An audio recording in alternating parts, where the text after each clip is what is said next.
কিন্তু আপনার বাস্তব আপনাকে শেখাবে যে যুদ্ধ পৃথিবীর যে কোনো জায়গায় হলে আপনি মোবাইলে ঘুরে থেকে তাকে পারবেন না, আপনাকে যুদ্ধের মুখোমুখি হতে হবে।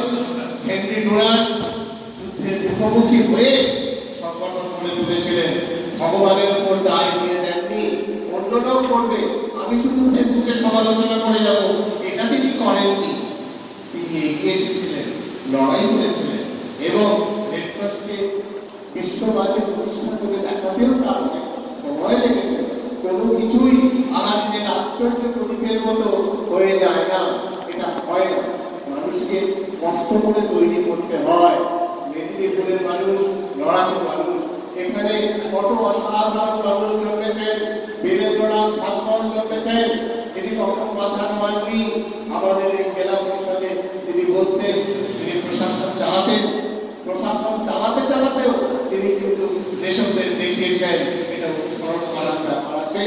আমি প্রশাসনে থাকবো মানে আমি চটি চালবো, এটা কিন্তু নয়।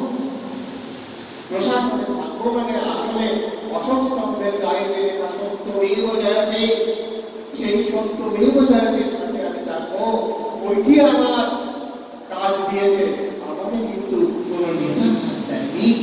আমাকে এটা বুঝতে হবে, সবার উপরে সংবিধান সত্য, এই কথাটা বলতে হবে, সংবিধানের নিয়মগুলো মানতে হবে, মানাতে হবে। আমরা যদি ভাবি আমি ঘরে বসে থাকলে সারা পৃথিবী ঠিক চলবে, এটা কিন্তু হয় না। হেনরি ডুরান্ট তা মনে করেননি, উনি যেটা দেখেছেন, যতটুকু বুঝেছেন, তিনি করে গেছেন। আমাদের এই কাজটা এই প্রয়োজন আছে। আপনারা যখন বিয়ে বাড়ির নেমন্তন্ন পাবেন, আপনারা বলবেন ছেলে ও মেয়ের রক্ত পরীক্ষাটা হচ্ছে তো। আমাদের এখানে খেলা থেকে লোকের মধ্যে অনেক বেশি, আমি দেখেছি, যাদের জিজ্ঞাসা করছি যে আপনারা কি রক্ত পরীক্ষাটা করেছেন, না ওনাকে কথা হয়নি, বাবা মাকে জিজ্ঞাসা করবো। কেন? আপনি বিয়ে করছেন, আপনি অ্যালার্ট তাই বিয়ে করছেন, আপনি সিদ্ধান্ত নিন, রক্ত পরীক্ষা করে হেপাটোলজিস্টের সাথে যোগাযোগ করে তার পরামর্শ নিয়ে তারপর যদি সন্তান আনা যায়, তাহলে থ্যালাসেমিয়া রোগ সহ নানাবিধ রক্তের রোগের সমস্যা কমানো যায়। আপনারা জানেন যে আমাদের যে সমস্ত ভিভিআইপি রাজনৈতিক নেতারা আছেন, আমাকে সেখানে যেতে হয় ব্যাকটেরিয়ার বৃদ্ধি করতে। আমি জানি সেখানে 2 পাউন্ড করে রক্ত রাখা হয় এবং যে রক্ত ব্লাড থেকে একবার বেরোয় সে আর ব্লাড ব্যাংকে ফিরে যায়, নষ্ট হয়। তার একটা বিকল্প কাজ করা যেতে পারে, 3-4 জনের একটা দল সেম ব্লাড গ্রুপের জীবন্ত মানুষ তার সাথে থাকতে পারে, তাদের তো অসংখ্য সমর্থা, কেন পাওয়া যাবে না? এইভাবে আমাদের দেওয়া রক্ত মানুষের কাছে কাজে লাগুক, এইভাবে নষ্ট হবে কেন?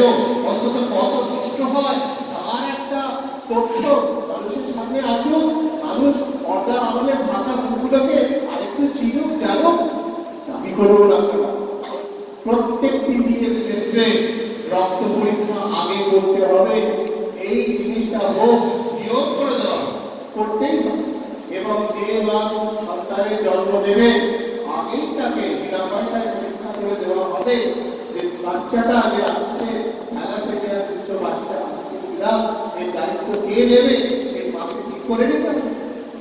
সারা জীবন সুযোগে যাবে, তাকে রক্ত নিয়ে যেতে হবে, তারপর সে হয়তো 18-19 বছর অব্দি বাঁচবে, তারপর সংসারকে কাটিয়ে সে মারা যাবে, এই জীবনে লাভ নেই। আমাদেরকে বলতে শুধু রক্তদান করে গেলাম যন্ত্রের মতো, আর অন্য কিছু ভাবলাম না, এটা হলে চলবে না। মেদিনীপুরে আমি দেখছি সেদিনকে ইলেকশন করে ফিরছি, আমাকে সিক্রেট সিট ফেরত দিতে হবে।